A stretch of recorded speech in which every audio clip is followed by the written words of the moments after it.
Right, good afternoon, everybody, and welcome to this breakout session at the Healthcare World Festival. My name's Steve Gardner. I'm the Managing Director of Healthcare World, and I'm very pleased to be joined by two of our panellists from our earlier session on NHS International Engagement, Carly Caton and Emma Sheldon, who I'm going to ask to reintroduce themselves again in a moment. We have an audience of about 15 or 20 people here on the call with us, who will be posing questions to Carly and Emma, and a Q&A format on some of the things that we've been discussing this morning around NHS engagement and some of the practical things about how and what the NHS can and should be doing internationally. Carly, Emma, do you want to just give a quick reintroduction to those who weren't at this morning's session? Yeah, sure. Hi, I'm Carly Caton. I'm a partner in the commercial healthcare team at Bevan Britton. And my role includes advising NHS organisations and independent healthcare clients and suppliers to the healthcare market, as well as central government health bodies, on anything commercial, partnering arrangements, contracting arrangements and international projects. Thanks. Thanks, Carly. Can I just ask those on the Zoom call with us, could you please keep your mute on unless you're asking a question? And please don't have the website running in the background because it runs on a delay and interferes with the audio for the session. Sorry, Carly, I was getting a bit of feedback there. Thanks for that intro. Emma, over to you. Thanks, Steve. Yes, I've been working historically in pharmaceuticals, healthcare and health technology, and have operated internationally with many of those businesses. Having done so, I've now started to work with organisations, including NHS boards or other organisations, to just have the privilege really of working with them to understand what their ambitions are. And nobody has all the answers, but certainly it's really interesting to have the questions posed and to see where people are going. And to add a third expert to our panel, because he's been able to join us at short notice, we've also got Chris Bourne from Healthcare UK. So Chris Bourne, do you want to say hello? Hello, yes, I'm Chris Bourne from Healthcare UK, which is part of the UK government support to our healthcare industry, the NHS and private sector, to export our healthcare expertise overseas to a whole range of customers in a range of markets overseas. Thank you. Great. So, as I said, for those of you, some of you might have missed the briefing, but if you have a question for our panel of three, please just raise your hand using the hand up function on Zoom, and we'll put that to the group, and we'll have hopefully a really interesting and lively discussion over the next hour. We have a question first up from Terry. Terry, do you want to just throw your question out there for the panel, please? Oh, hi. So yeah, the question relates to, I guess, the idea that there's plenty of competition in global healthcare markets, and so the NHS is a huge player, but there are lots of other huge players. So I was just interested in the panel's views, because it wasn't something that was covered a great deal in the earlier conversations, what their thoughts are about how the NHS best operates within that context. Who'd like to take that one? Jump in, one of our panel, please. Okay, fine. I'm just going to make Carly answer it then. Carly, do you want to come in? Emma had unmuted, so I have a feeling she had something to say, but I go on. Well. Buck well past. Emma. Okay, so yeah, so I'll just start off here. I think there's a lot to say on it. Competition, I think, is pretty inevitable, and competition, I'm not sure exactly which you're talking about, but there could be competition.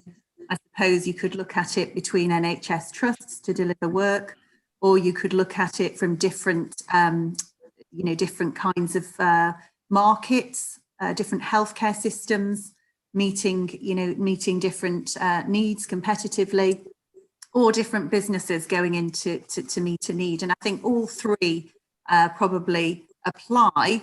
What I would say is that there's a huge opportunity out there, in my opinion. And so given there's a large opportunity, I think it's about some of it is about finding your place.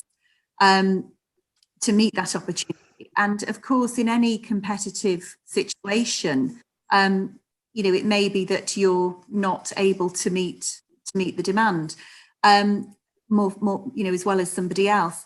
But I think what's important is just to scope out what it is that you have to offer and what that competitive landscape does look like. And people can help you do that, or that can be, a piece of research that can be done.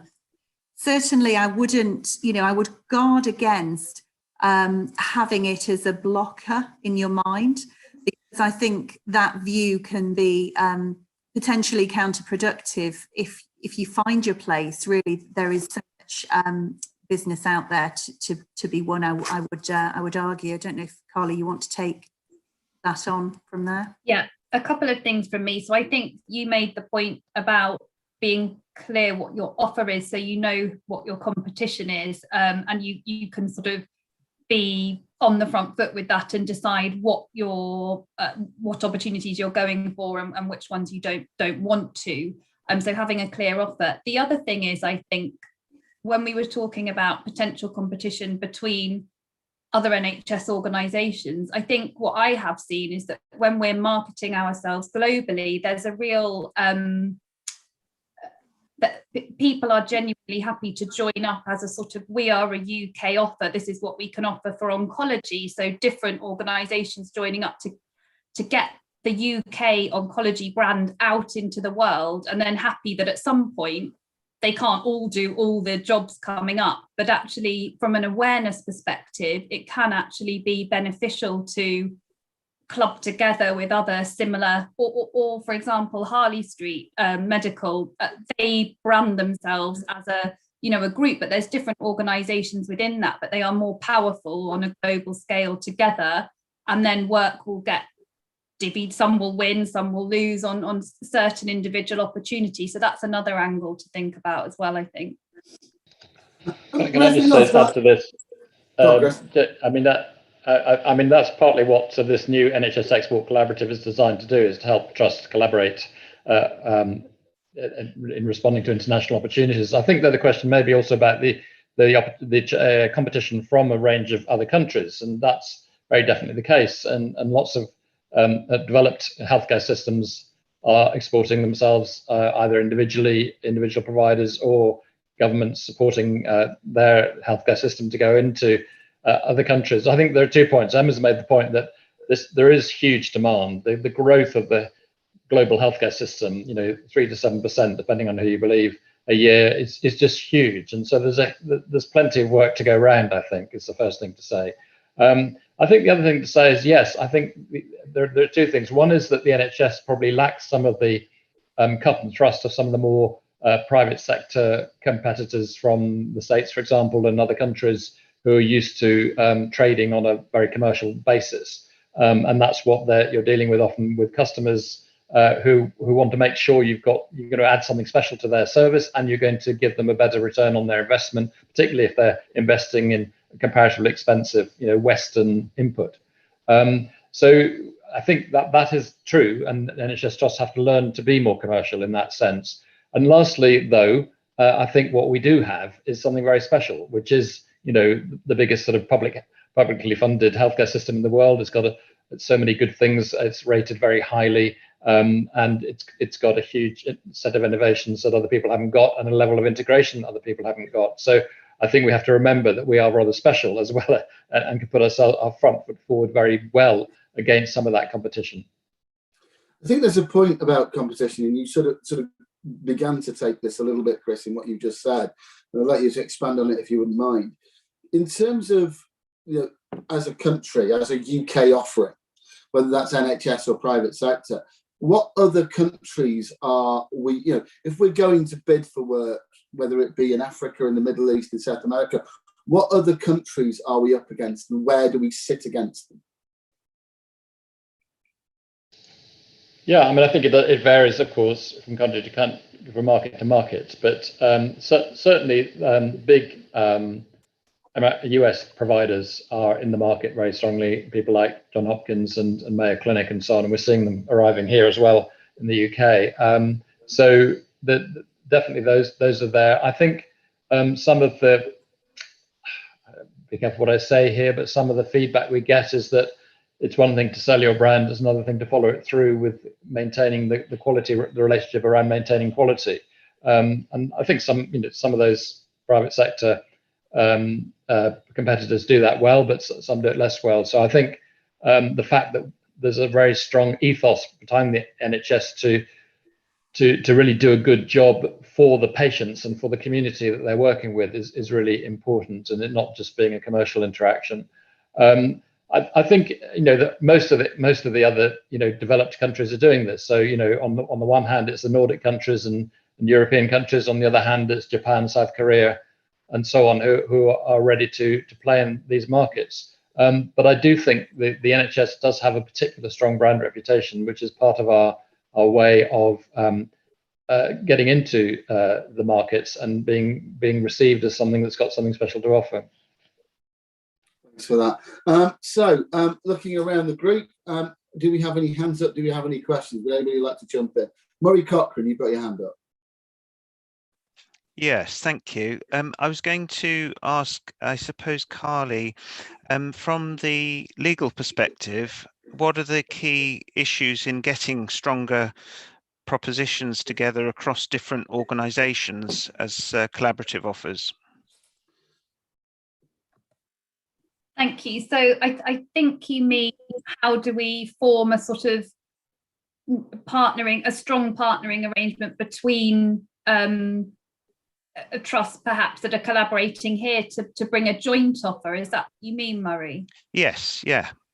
Yeah, okay. So if we have several partners working together on an opportunity, say, there would be sort of various steps you can take to secure that relationship in relation to perhaps bidding for an opportunity and then seeing through an opportunity. So you'd have to think through what each party's role was in the first instance. I mean, you'd want to put in place things like NDAs and confidentiality arrangements at the outset. That often comes first before entering into such discussions. And then you'd move on and think about, how are we wanting to work together? Who's bringing what? Who's doing what?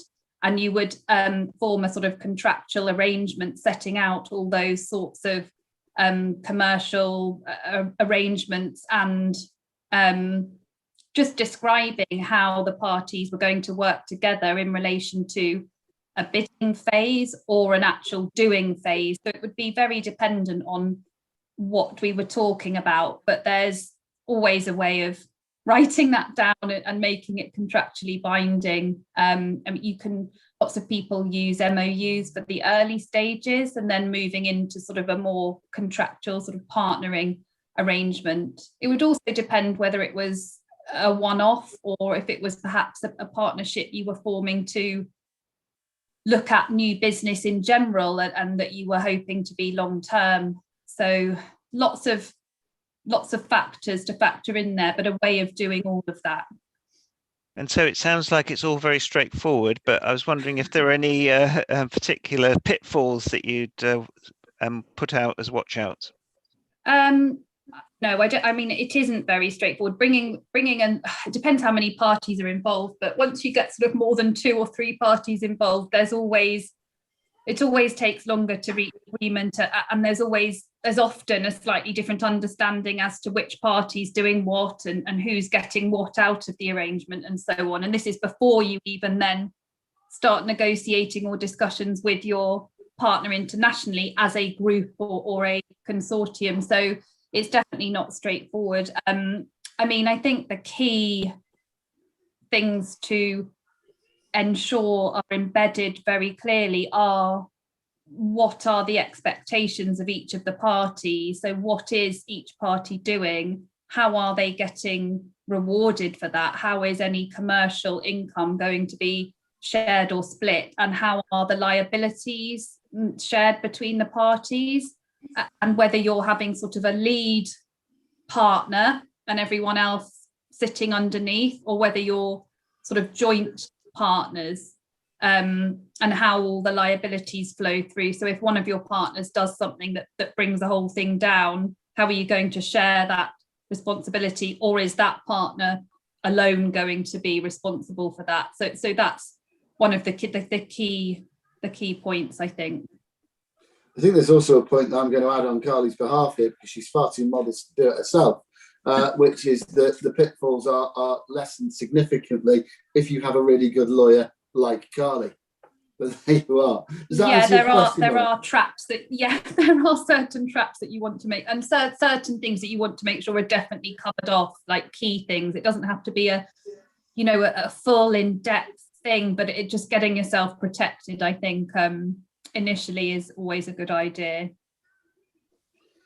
Does that answer your question, Murray? Thank you very much. Very helpful.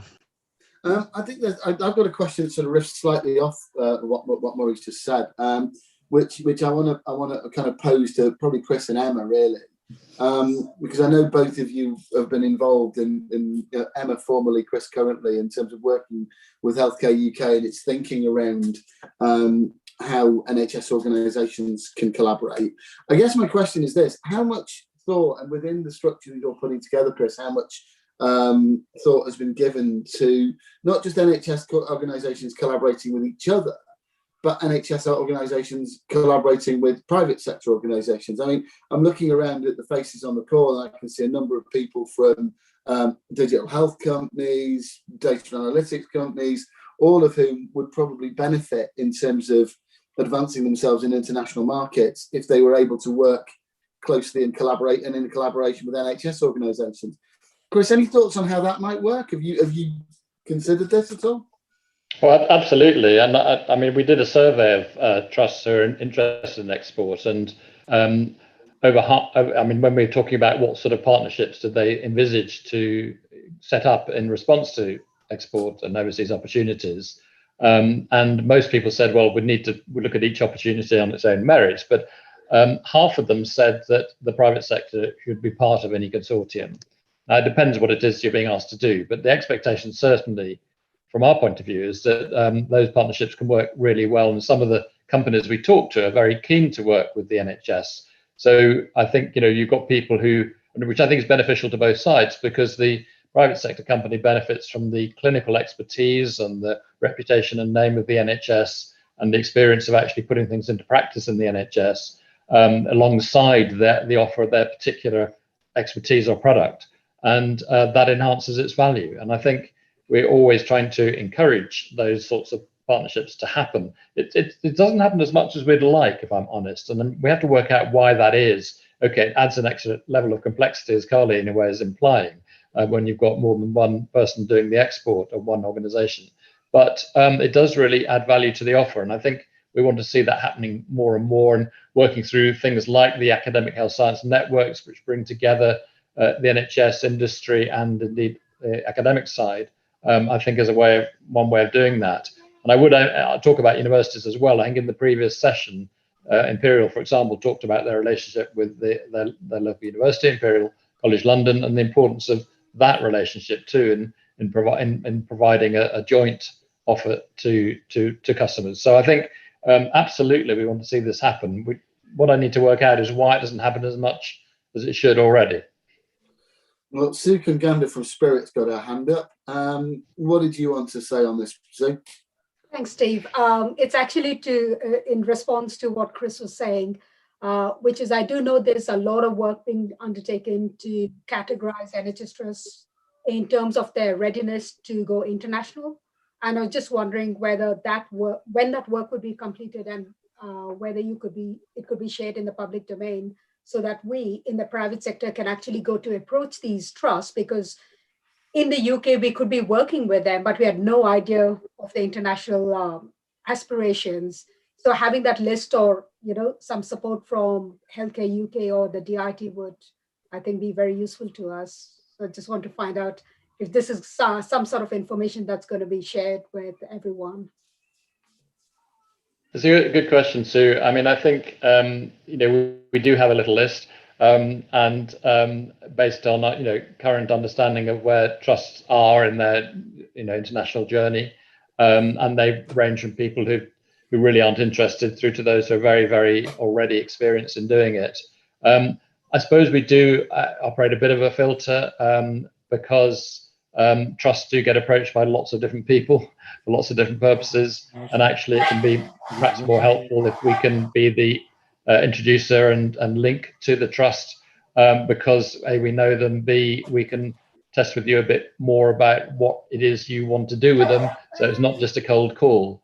And I think so I think we'd probably still suggest that it's best to come through Healthcare UK than go straight to the trust, unless you already have an existing relationship with trust that you're working with. So I'm not sure we'll be publishing the list, and also it does change. It does people come in and have something, and often when they come in, they may only have one particular thing to offer rather than everything. So again, it's important that we do filter it a bit, I think, rather than having trusts overwhelmed, if you like, by offers from private sector companies in the UK that may not be quite what they're looking for at the moment. Emma, you wanted to comment on this? Yes, I think I've had experience as a business. So, a business to engage when I was, when we were selling internationally, we certainly wanted to be engaging with the NHS. And I think the reasons for that were multiple. Clearly, it would offer us an advantage going into a market because of the brand. But on the flip side, the products that we were selling were in around 95% of trusts. And when you looked outside of the UK, they weren't really used at all. That system wasn't used. And therefore, we offered effectively a point of difference, which the NHS could possibly be pushing. And we are not, we were not alone in that, innovative kind of approach as an SME or a business, a UK business operating within the healthcare space, who has an innovative way, an innovative system of doing things that's been adopted by the NHS. But then we were making our own way internationally, sort of almost, not alongside the NHS as I would perhaps have hoped. And, as I say, we're certainly not alone. There are multiple, I'm sure many are on this call, businesses who would like to be in a situation where we could jointly work with the NHS on opportunities, share our learnings, share their learnings, and, coming back to a point that was made on the earlier call, it is ultimately all about people, and we need to break down the barriers, between NHS, if barriers exist, between NHS and private sector, and just really help to those conversations to happen in a meaningful way around opportunities. We know it can be done. Chris just referenced the US market being very active and collaborative. I think my experience as a business was it was difficult to find a route through. It's just difficult to find the person to talk to. And, that just needs to change to make things better. And, it will change with focus and with, with visibility of an opportunity, or with measurements that it needs to happen.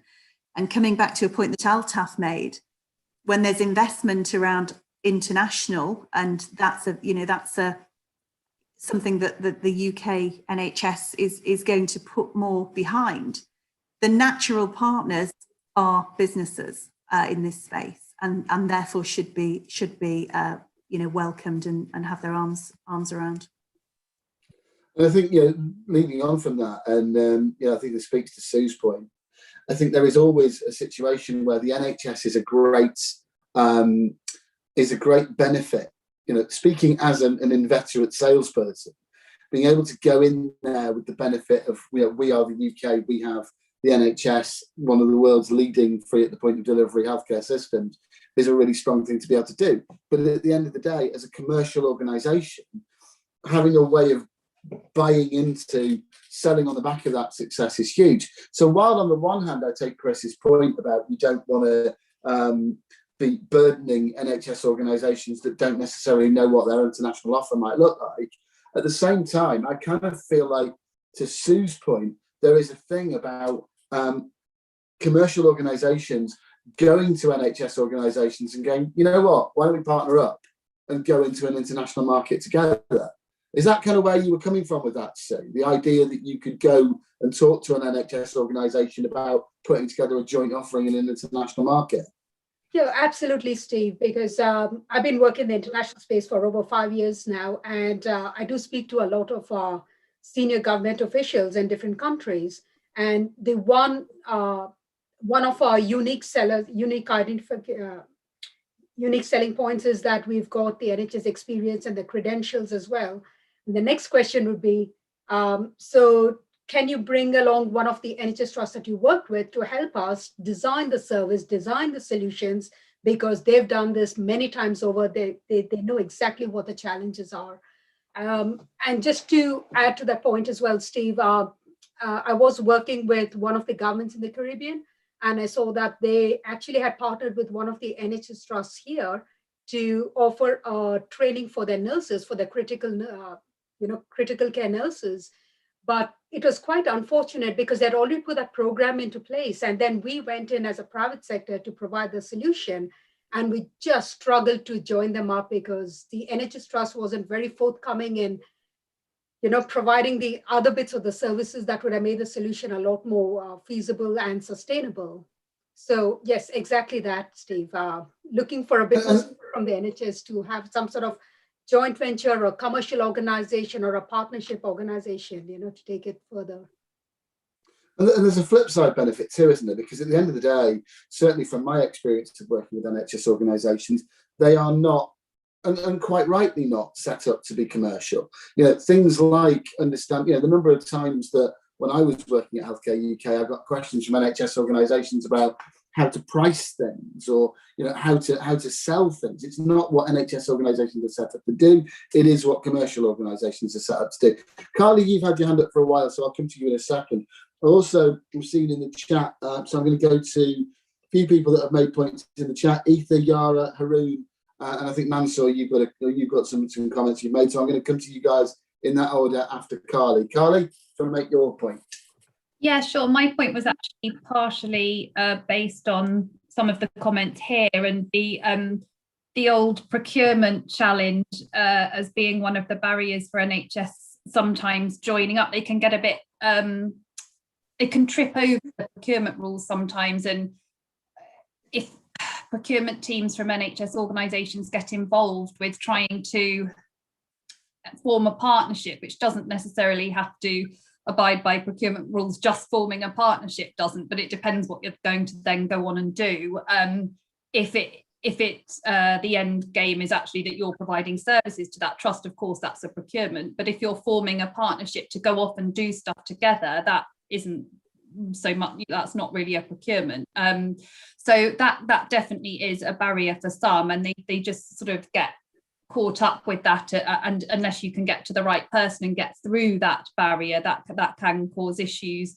Obviously the procurement rules are all changing, so that may help if when those changes come in, and that there doesn't have to be competition, and it will be easier in relation to health services when NHS trusts can. There's obviously will be some sort of best value and things like that, principles to follow, but there won't have to be actual competitive procurements for things. So that was just the point I was going to make. I was agreeing with the comment there about procurement being a bit out of date and causing issues sometimes, and that it is getting to the individuals and getting the understanding that this isn't actually a procurement. We're trying to do a commercial partnership so we can go off and market ourselves together. I have seen within some trusts it working quite well, where they have got a relationship with a private sector partner, and the private sector partner is sort of going out, bringing the opportunities, etc., and the trust is sitting underneath as a subcontractor, and they feel comfortable with that because they're sort of one step removed from the ultimate end client, if you like, and they just feel that's a more comfortable position to be in, and they're with a trusted partner and working on a few projects together. So it definitely does work as a model, and I think it's something that we should be looking to do more of, definitely. Ether, I can see you nodding away furiously to that. Did you have anything you wanted to add? No, I agree with most of that, to be fair. I think the main sort of issue is we've had kind of the opposite problem, tripping over procurement rules can sometimes happen for us, but actually one of the biggest issues is sometimes the innovation or the offering can't be procured using the procurement rules that exist. So one example is provision of health economic models. We're actually very good at health economic modeling. In fact, we've just literally submitted a paper on health climate economic modeling, which forms the kind of basis for I'll call it introducing sustainability, but also accounting for life cycle impacts on the individual patient. The problem is that itself is not evaluatable using procurement. So you're in this cycle of not being able to evaluate something. The method used to evaluate it actually is more innovative than they currently have. And that's a risk. And that's something that actually working with private sector organizations can eradicate, because actually they understand the need for this commercial benefit overall. That's a health commercial benefit overall, which actually the NHS only has a process around. Does that make sense? So I think that working in collaboration with healthcare organizations is kind of important, but also bringing what we have to the table is also valuable too, because as you say, that provides an opportunity for the NHS to get in as subcontracting sort of entities, if you like. I think the rest of my question actually you have answered. That's why I was nodding very furiously, Steve. I don't know how much of my neck is going to still be here by the end of this, but this is absolutely true. So thanks very much for your contribution, by the way. I appreciate it. No problems. Emma, you wanted to come in? Or is that just a legacy hand up you've got there, Emma? Oh, maybe a legacy hand up, sorry, but yeah, no, I agree with the points. Brilliant. Okay, well let's move on, because I've got quite a lot of questions to come to now. People are starting to stick their hands up all over the place. There was a question, I think, in the chat from Yara. Yara, did you want to come in?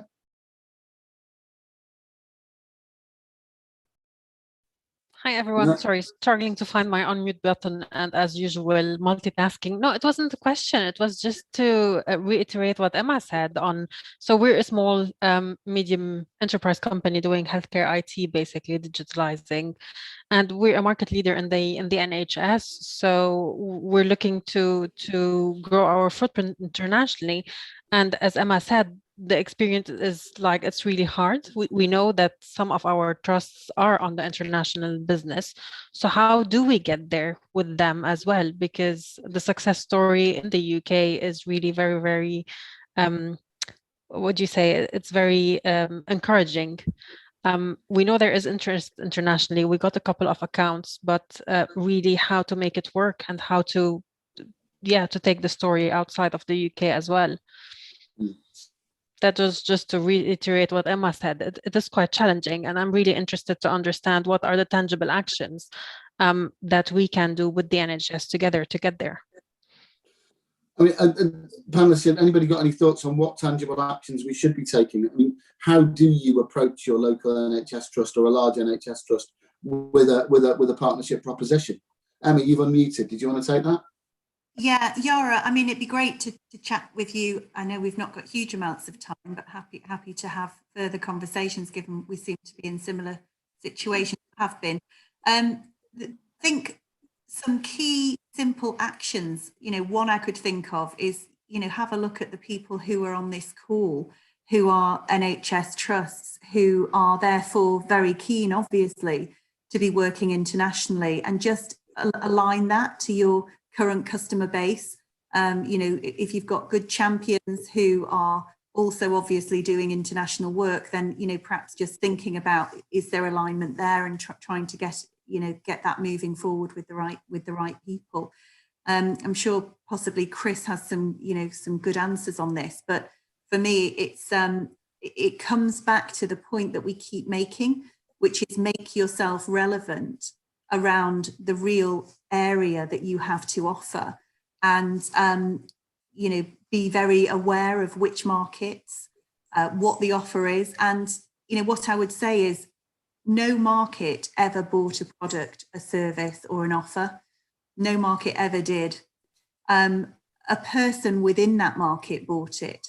And so, you have to make yourself relevant to the people in that market, and you do that through the normal ways that you would create, a segmentation or an analysis or marketing. So you just need to, don't think too widely about international markets. Think very narrow about the people within them who you specifically serve, is what I would say. And then align that to the same people who the trust may be serving. And see where there's a place to work together would be my advice. think sort of speaks to this point Sue made earlier on in the conversation about some information would be helpful on which NHS organisations are interested in export in order to allow private sector organisations to approach them with partnership ideas. Might be worth thinking about, Chris. I'll just park that one for a moment. Haroon, I think you had a question in the chat. Yeah, hi guys. I think some of the parts of that question have been answered within the chat as well. It sounds like the MENA region is quite hot right now. From my experience, we found that a scattergun approach doesn't quite work. Trying to reach out to loads of market and loads of people at the same time doesn't quite work. Having a bit of a sniper approach and approaching one market properly from a few perspectives around building relationships with the right people, as Emma said, it's key. But also there's different rules around how these countries and these healthcare systems procure and how you need to be set up in the country and those sorts of things that you trip over right when you're about to contract. So I think those are learnings that are quite key. I mean, moving forward, we're doing really well within the AI and machine learning space in the UAE. If we wanted to expand that, what other markets are you guys seeing that are really in need of these sorts of services? Chris, is that one for you? Yeah, okay. We have tended to focus on the big emerging markets. So China, India, Southeast Asia, Middle East. We've started going back again to Latin America a bit. That's been some challenges in that. We're in two or three countries focusing on in Africa, mainly Egypt, Kenya, and South Africa. But there are obviously opportunities for more. So it's the emerging markets. But of course, we're also now beginning to look more at some of the places that traditionally we've brought foreign investment into the UK from, but actually finding they want niche things that they haven't already got in some of the more developed markets. So Japan, Europe, US. There are a range of markets we're working in, but I do think companies, you're right, need to decide on one or two you want to focus on and get to know well, because each one does have its own idiosyncrasies, obviously, and cultural differences. So I think we'd always recommend, focusing on one or two to start with. I think in terms of, Yara's question about, we can obviously support individual companies as well as partnerships. So, we've got a very strong digital health offer that's we've been promoting around the world from lots of different companies. So we are always interested in finding more companies that we can promote. But I think in terms of the partnerships with the NHS, again, if people have got a particular thing you want to partner with, and this needs to be quite specific and clear what the ask is, because again, trusts are busy and they've got limited capacity to respond to people. So as long as a very clear ask for what sort of partnership you want for export, then we can help with that and we can make introductions and see if there's a sort of marriage that could be supported. I think that's a very good point, Chris, that it's, being clear what you're looking for in terms of a commercial partnership is absolutely key.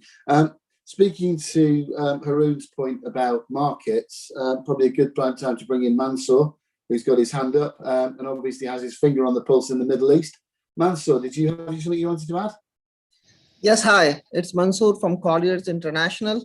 I just wanted to highlight to you how the Middle East market is working very quickly. So we are actually at this moment working with two NHS. One is a university hospital and one is a hospital to help them to open their branch, 200-bed hospital in Riyadh and another one in UAE. The model which we are working is basically NHS hospitals. We directly approach them through British embassies based out of Middle East in different cities or different countries. They're quite helpful actually. And the model is very simple. There are O&M contract. So we approach them that we want to Riyadh one, for example, a 200-bed hospital. Based on the detailed feasibility, which we have done it is 100 beds will be maternity and child care and remaining 100 will be tertiary care. And based on that, we looked at it, which are the most suitable hospitals who would be interested to come and first off of their interest to come and open and operate a hospital in Riyadh. And second is whether there is a willingness there. So the model is they get a percentage from the top line and from the bottom line. And that's it. There is no investment required from any of the NHS hospital in the region. And so that's one of the model that where we are helping directly NHS hospital, finding them local investors and partners. The other model we have worked along with Ashmore, the way the King's College, they open it. So the King's College Hospital from NHS or UK, they basically tie up with Ashmore, who is a private equity fund, and they basically able to basically find local partners and local partners and investor in Middle East. And they invested their own money, Ashmore, and most of the money came from Dubai investment and some local partners. And the hospital is up and running, and it's one of the most successful hospital in the region now within 18 months or so. So I think this is the thing where there are opportunities. One way of you looking at it, just want to highlight one more important thing is that most of the countries in the Middle East, they used to send a lot of their patient to UK, USA, and other places for medical treatment. They are no longer going to do that. There is a curve, not because of the corona, but the change in strategy. But that's what's going to happen in next 2-3 years, that most of the patients which are coming to UK, for example, from the Middle East, they will stop coming because the strategy of most of the ministries here is, and we are working with them, is that where they are going, where they're sending their patient, which hospital, which countries, and for which treatment. And one of the mandates they have given us some of those ministries or private investor to ask those hospitals where most of the Middle East patients are being treated now, are they open to open their branch hospitals in respective cities or countries in the region? If not, gradually they will going to lose that patient base. So I think one of the way of finding out which market you should be going in, especially for NHS hospitals, they should look at from where they're getting most of their patient, the patient which are coming for medical tourism, and then approach those markets. And Steve knows this thing. We'll be more than happy to discuss this thing offline. I think there's a really interesting point that comes out of what you've said, Mansoor, which is something that I'd like to pose back to our panel, which is, you're talking about, and understandably from your own example and the work that I know that you've been involved in, about the likes of King's, large, well-known NHS trust who are prepared to take the risk with Ashmore in operating a hospital in an overseas territory. My question to the panel on the back of that is that actually the kind of thing that NHS organisations should be doing? Should we be going out operating hospitals, or is actually that a bit more of a big ask than we should be thinking about? Carly, you're unmuted, so do you want to take that? Yeah, sure. What I was going to say on that point is I think that can be done by some NHS organisations, but I think that's a few, that's a small number. At King's is obviously a very good example. SLAM is another example we had on our panel earlier. I don't think there are loads of NHS organisations that want to go and operate a hospital overseas and go into a big commercial deal like that. I think what we're seeing more of, and that I just popped into the chat box there, is a smaller educational consultancy, clinical services, second opinions, MDTs, sort of helping hospitals that already exist to upskill and to become better at some of their specialist services or their mental health services. And those partnerships are obviously, and contracts are sort of quicker to come often as well. But I don't think we're going to see, tons of NHS hospitals setting up around the world in the short term. Who knows in the long term? Thanks I think if I can just add to that, sorry, I don't have a hands up function either because I have to access this through the browser. But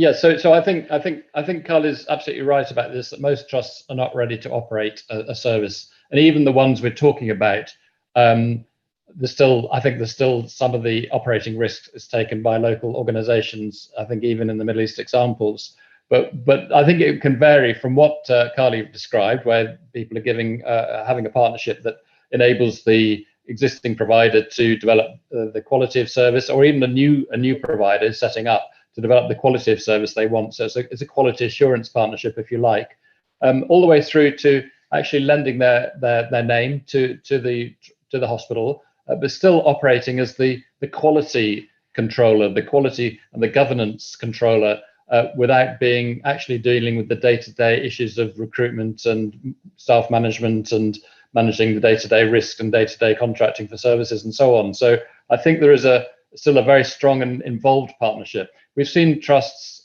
do what Mansour's described in the Middle East, absolutely. We've seen sort of lesser examples where you've had a long-term partnership between an NHS trust and a provider of services, for example, in India, where they're providing a range of quality assurance and training services. It doesn't have to be the full Monty of a brand partnership, if I can call it that. But I do think we see a variation all the way along that continuum, except for probably absolutely full responsibility for operation. I think that's a risk too far for most NHS organisations. I think risk is the key word here, isn't it? Because at the end of the day, taking on a full operational partnership, that's a big risk. And I think there's a real question in my mind about, from an NHS point of view, is how much what is an NHS organisation's attitude to risk? How much is that a consideration in the creation of this export collaborative? How can your scheme help to mitigate that risk? Well, I think the first thing, and we've talked about this a lot on both these sessions, is the importance of getting clarity about what's wanted and what sort of relationship it can be. So I think getting that, qualifying the opportunity, making sure it's a real opportunity, but also being clear what people want. I did have an experience recently where the two organisations, the NHS organisation and the private hospital customer, was, in lots of discussions, they even had an MOU and then realised that actually they hadn't understood each other at all, because the NHS wasn't ready to come and operate the service.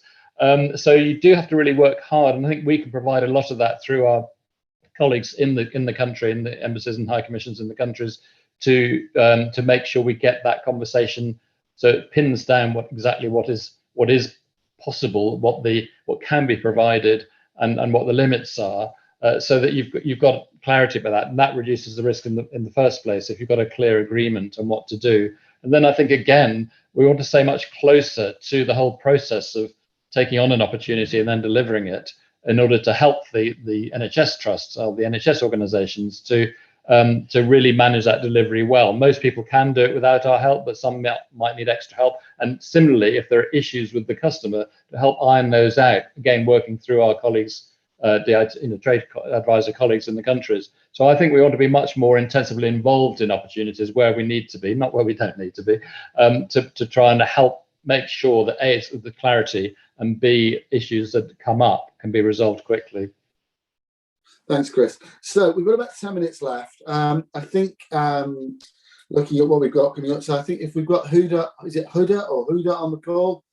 She has been patiently asked a question about half an hour ago, which we can get to. And then I think Jonas and Royston also posted some questions, so I'll come to you next. Huda, and please tell me how I'm pronouncing that. Are you here? Do you want to pose your question? Hi, yeah, I think it was a while ago and I got cut off, I'm sorry, but this is such a great panel and it's great listening to everybody speaking as well as reading all the chats. I was particularly interested to understand a little more about the American market and where you are today. What do you see, where do you see you're most received as in terms of the interest in the American market for NHS services? And what kind of business models do you partner with? Thank you. Sure. Yeah, I think as I say, we're quite early on in our work with the US market in terms of bringing UK expertise to the US. We've done a lot of the other way around, bringing US investment into the UK. And I think initially we probably majored on things like digital health, in particular states and around Boston, for example, and also in Texas, the Texas Medical Center. So there's various initiatives we've taken. In terms of NHS engagement, it's actually been very little at the moment. So I think we're really interested to see if there is opportunity. It's a very well developed market, of course, in terms of the private sector anyway, in the US, and there may not be much that the US wants to learn from the UK. But we're really open to see what those opportunities might be, perhaps building on the experience of promoting digital health solutions from the UK in the US. We have found, certainly in other English-speaking countries, like Canada, like Australia, like New Zealand, we have had good traction, particularly around things that we, monitoring tools and quality improvement tools, quality measurement tools, the use of data and so on from the NHS. So we have had some quite successful contracts from those 3 countries in particular.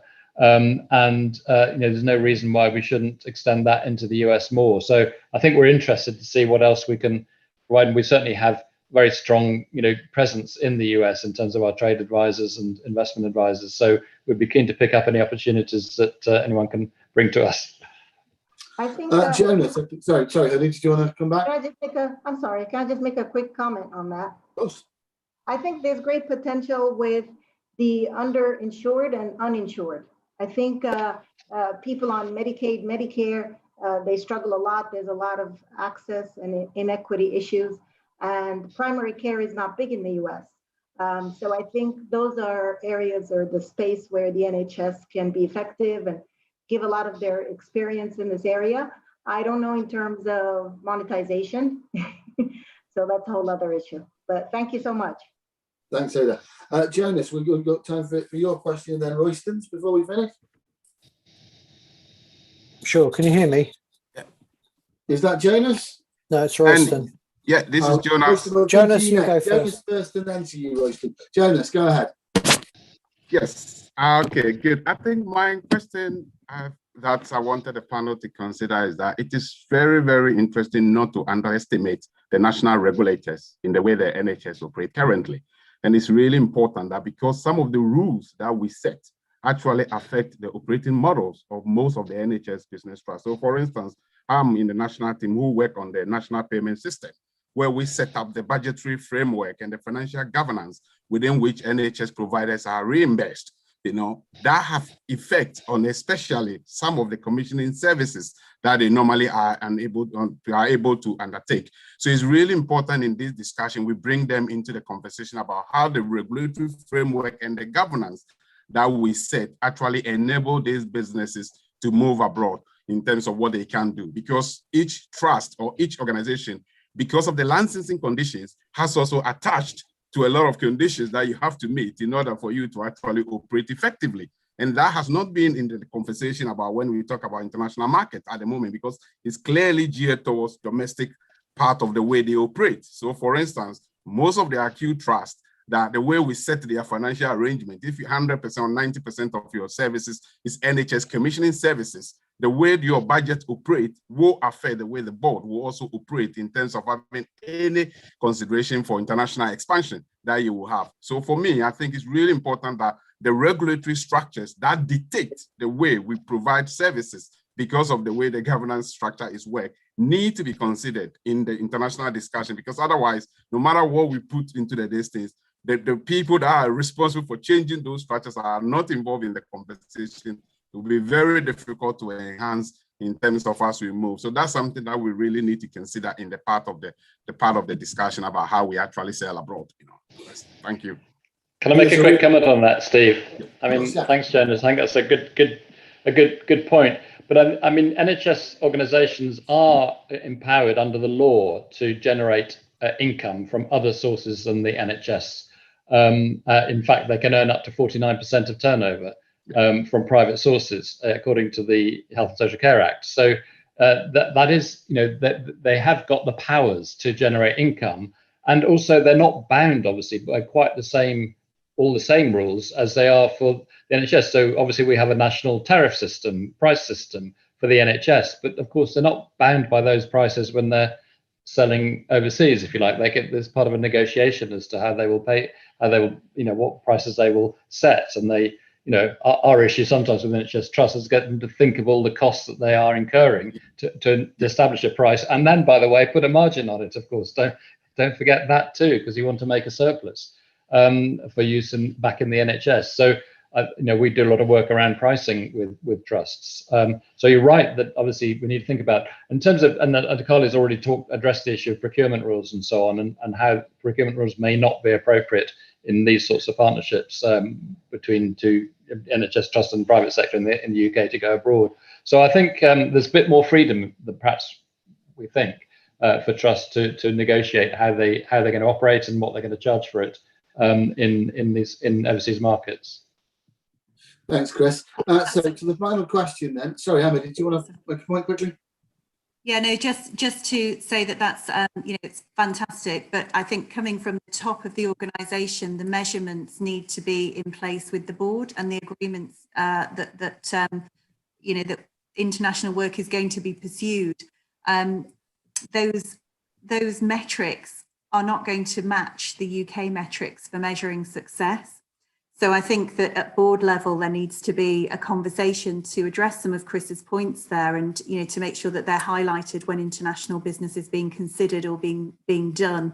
And it will be done in many organisations, but those just starting out, board level support is critical.